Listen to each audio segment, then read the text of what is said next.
Hey, this is Jo Kupke, bringing you a dose of inspiritment. I know you want to lead yourself well in whatever space you find yourself today.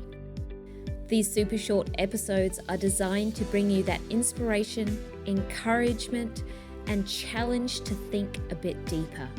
Maybe you will find your next step to leading yourself well today.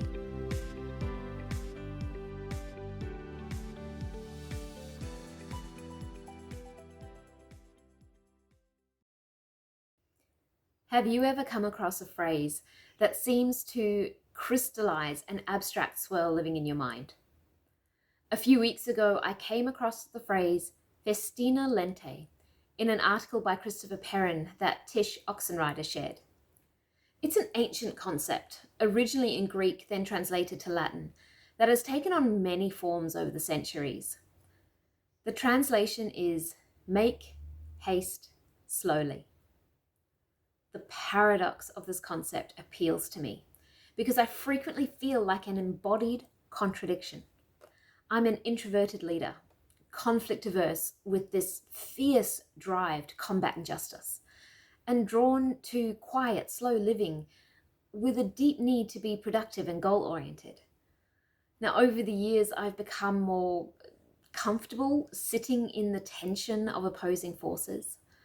I've experienced the strength that comes from gleaning the benefits of both sides. And this idea of festina lente summarizes a paradoxical way of living that I am stepping towards. Many others have explored this topic in more depth and with more understanding than I have, so I'm not going to attempt to be an expert in this moment.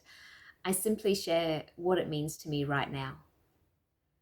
Make haste slowly acknowledges that hustling and working harder does not always bring the progress and life you are striving for.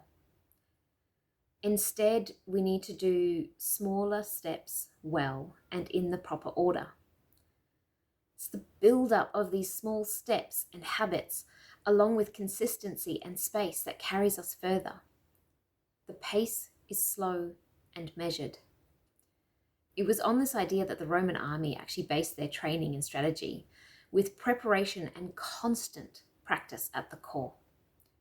It's also the basis of the tortoise and the hare story. Slow and steady wins the race.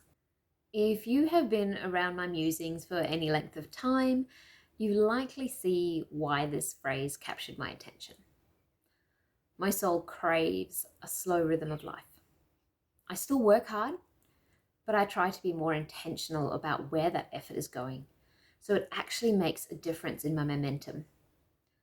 I focus more on small everyday decisions that add up, rather than the large bursts that seldom have the long-term impact I was hoping for. I give myself permission to rest and slow down.